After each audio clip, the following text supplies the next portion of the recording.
Hi, welcome back to the channel. My name is Aisha.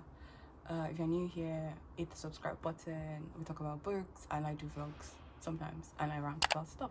Today's video is going to be my October wrap-up, which I should have done weeks ago, but for some reason I've been procrastinating it.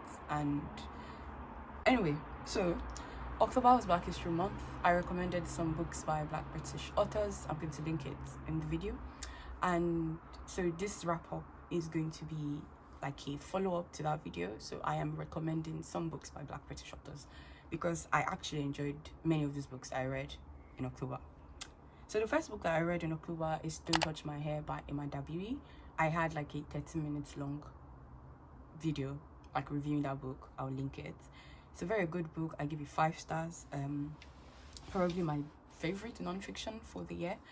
And this book also catalyzed my reintroduction to audiobooks. So I've been listening to audiobooks since I listened to this book. So props to this book. The book is basically just Emma Dabiri examining the history of politicization of Afro hair, Afro-Caribbean hair. And she goes into like different aspects of politicization of Afro hair. We want to understand why Afro-Caribbean hair, especially type 4 hair, is heavily politicized in many parts of the world. Definitely read this book. And it also goes into like, you know, the reason why cultural appropriation is not cultural appreciation. It's a very good book, very good book. So the next book that I read is Someday Maybe by, what's the name of the author again? Onyi Owambineli. I hope I did not butcher this woman's name. This book is about a British Nigerian woman named Eve.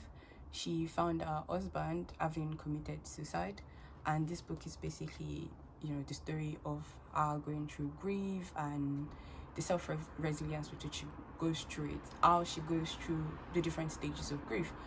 I did not enjoy this book as much as I wanted to, and there was just something that was missing in the book that I needed. I don't know, I could not put my finger on it. And I thought it was unnecessarily long as well. I don't know, I did not enjoy it as much as I wanted to, but it's a very good book in terms of how it examines grief. So if that's something you want to explore, definitely pick this one up.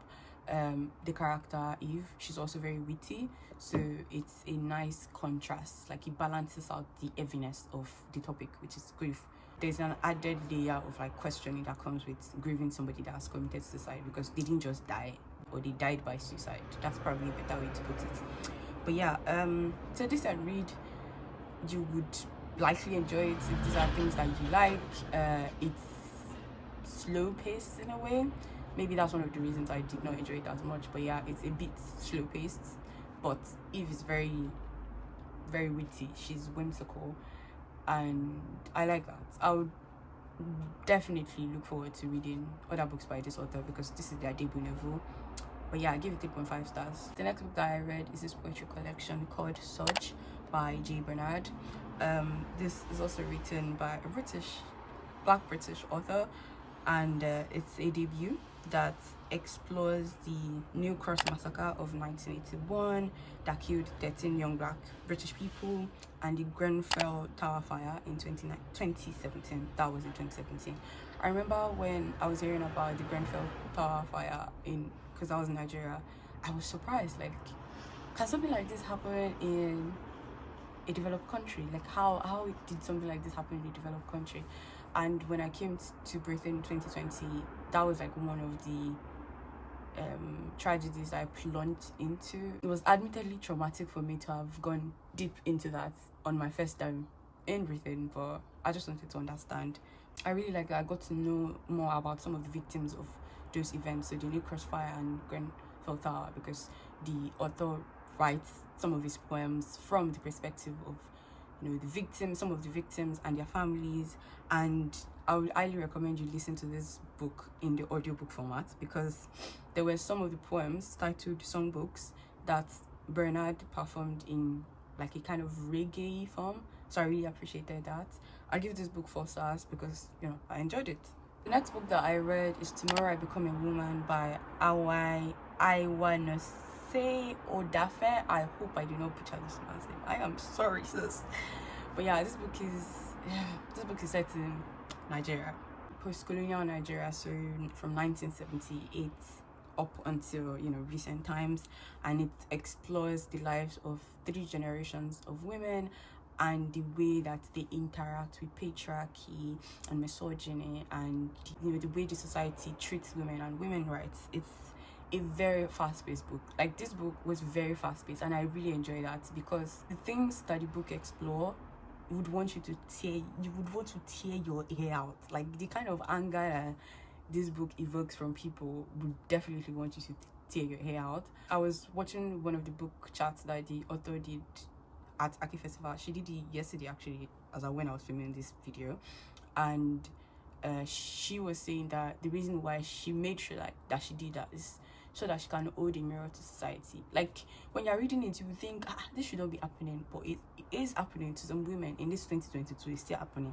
Really enjoyed this book, not because of the themes, but like how well the book was written. I really enjoy that. But this book, it will make you angry. Like, you will just be angry. My reaction to this book was like laughter. Like, you know, like when you're like, this thing is ridiculous, and then you're laughing, but it's painful in your soul, but you're laughing because laughter is the only way you can get through the sheer trauma of some of the experiences in this book. It's a very, very good book. Has a healthy dose of like different Nigerian tribal cultures, so like Yoruba, Igbo, Hausa, you know, like even different like languages. I can't remember some of them now, and definitely explores, you know, some of the after effects of the Biafra War. I really like how he did that. I'll give nuance to it. I love the pigeon. I also love how the women, you would think like some of them are foot soldiers of patriarchy, but like at the end of the day you realize that they're just working with patriarchy the best way that they can, because some of the characters, you will see them do something and you'll be like, sis, you're moving mad. And in another chapter they will do something and you'll be like, sis, you actually know what's right, so what's happening? Yeah, so some of the characters are unlikable. Some of them you want to slap them, like, can you move in the right direction? I gave it 4 stars just because it angered me. Yeah, I was hungry. That's the only reason I don't give it 5 stars, but it's a very good book. So the next book that I read is a collection of essays called Black Joy, edited by Charlie Brinkoskov and Timi Shotire. So this book was beautiful. Like, you know, when it says Black Joy, like all of the authors that contributed to this book derived joy from like different varied things. Some of them derive joy from, you know, seeing another black employee where they were the only black employee in the company. Some of them derive joy from Black Pride events, the Black Pride events. Some of them derive joy from dodo cooking. Some of them derive joy from like things you would not expect. There was an author that derived joy from like Owambe. I really, really enjoyed this book, and it fits the theme that I was going for, which is Black Joy, because I felt so much joy reading this book. My understanding is that many of the contributors are queer, so I think I was interested as well. One of my favorite comedians, what's this guy's name? I forgot his name. Munia also contributed to this anthology, and I really, really appreciate that. And there's this thing where they do where at the end of every essay the author would ask, so, you know, find your own black joy. What brings you black joy? And I really like that, because I had to listen to that question at the end of every essay, and I was able to, you know, ask myself the question and be intentional. What brings me black joy? Because, you know, you need it if you are Black British, which I fall under now. But yeah, I give this book 4 stars. I absolutely recommend this book.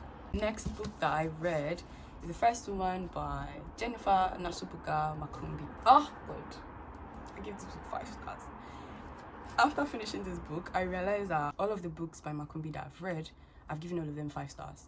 Chintu, when I read it in 2019, yeah, I give it 5 stars. When I read Manchester Happened, I give it 5 stars. Now that I've read The First Woman, I've given it 5 stars. I knew before that like Jennifer Makumbi is my ride or die author, but now I know solidly, because I think this is my favorite book by her. This book is the story of a young character called Kirabo, and it is a coming of age story. It spans different points of our life, and it also features growth in feminism. Like I can't explain this book. I love this book. The nature, the beauty of the storytelling is beautiful. Admittedly, it was slow at the beginning, but not like slow in a way that you want to tear your ear out. But it was slow for Makumbi. Usually she grips you like into a book, but I continued reading it and I enjoyed the book. Like from page 50 or something, it just picked up. The pace was fast. And one thing that I really appreciate about the storytelling is that I was reading this book in English, yeah. She was obviously writing this book from the perspective of like the character speaking Luganda, but it felt like I was reading this book in Yoruba. That I can't explain it. It just felt like I was reading this book in my mother tongue. Like that's how, I don't know how she has done it, but that is how I felt reading this book. I was reading pure Lugandan words, like the mannerisms of the characters, the way they spoke, the innocence and the sarcasm of the characters that are children, like when they were still children. It just came together to give this narrative. Beautiful storytelling. I love when children narrate stories. So some of my favorite novels are like when children are narrating serious issues. So from 2020, this book called The Jane Patrol on the Purple Line, something like that. The book is not middle grade per se. It's just the author exploring very serious issues from the perspective of children, which I really appreciate, because children bring in some form of like innocent sarcasm into stories, especially when they're exploring like serious issues. That it just vibes with me. I just really enjoy this book, and I love the fact that it explores how feminism, especially when it comes to African women, is not clear-cut. Explores exactly why Western feminism would never really be sufficient enough for African women to fully emancipate themselves, which I really appreciate, because many of these characters, many of them, again, also similar to Tomorrow I Become a Woman, many of them you would think like, oh, you should know better. Like, you obviously know that these practices are injuring you, but then you are upholding it. But then those characters will go in another scene and dismantle. It's just I just love the ambiguity of the characters, and I love the emphasis that this book places on female friendship, and especially how men should not come in between you and your friends. But also we see another storyline that goes in the book where the break in the female friendship, admittedly catalyzed by a man, is not so, like, it's not a man that's solely the reason why this friendship breaks. It's just the two of them are just very different people, and I really appreciate that. Like, sometimes, yes, female friendship will withstand the test of time, even if men try to come between them, but at other times they won't, because people are just different. It's not always black and white. Kirabo is a funny character. She's beautiful, she's brilliant, she's amazing. I love her. I really love her, and I love her growth. I love the way she grows from having subconsciously imbibed the patriarchy that goes in our society, and then being a feminist. And there's this reoccurring theme of like Uganda's own brand of feminism. I don't know the name now. I would try and find the name and put it on the screen. It's called Mawako, I don't know, but like Uganda's brand of feminism, and that reinforces the idea that feminism did not come with the West invading or colonizing Africa. Feminism has been a thing, a concept in our society. The white people didn't bring it to us. This book also explores how men can be allies, but wanting to hold on to their own gain from patriarchy, despite realizing that patriarchy also doesn't favor them. It's a very nuanced book. I absolutely enjoyed this book. Last book that I read is Taking Up Space by Chelsea Kwa. She pronounced this name that I just don't remember how to pronounce her name, but this author is British Ghanaian, and Oreogunbi. I'm sorry, I can't pronounce her name, and I don't want to butcher it, but I know the way I'm about to pronounce Chelsea's surname is not the way she actually pronounces it.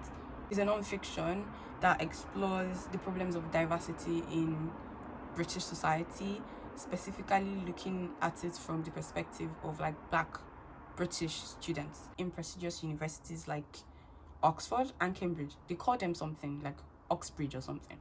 But yeah, so these two authors, Chelsea and Ore, they attended Cambridge. Because of their experiences as Black British, students in an institution like Cambridge, they've been able to write this book, like what the history and the state of education is like for Black British students today, and they explore different aspects of being in the university: religion, the loneliness that comes with it, the feeling of imposter syndrome, sex, wanting to fit in, even balancing like the curriculum that is obviously very white centric to your own identity as African, the dropout rates of like Black British students because they don't feel included, classism, how it affects that, how proximity to whiteness or proximity to power and classism kind of determines how your educational life goes from like your primary school or like your middle grade, or I don't know what you call it. I should probably interact more with the educational system in Britain aside from like university, because university is the only experience I have with education in Britain. But yeah, I think this is a very good book for like Black girls, especially that are going into universities. I think everybody should gift this book to Black British girls that they know that are going to university or like that are in high school. It empowers them. I did not study the early years of my education in Britain, but I could relate to many of the things that they touched on. I gave this book 4 stars because I really enjoyed it. I loved the insight that they gave, and one major thing that I really like about this book is that they gave factual and realistic solutions to the problems that they raised. So they did not just complain about the problems, they gave actual, realistic, tried and tested solutions to their readers, and I really appreciate that. So this means that I read 7 books in October, and these are all brilliant books. I really enjoy them. I wish I had more time to read more books by Black British authors, but inshallah there will be more Octobers to come. And I've also added this to my reading goal or my reading plans for next year, to read more Black British books, so books by Black British authors. And I'm also reading Black and British by David Olusoga. So I'm already continuing on my reading Black British books journey, so that's really good. If you've watched this video up until this point, comment the books emoji because we love books. And thank you for watching this video. Don't forget to like, share, subscribe. I will see you in my next video.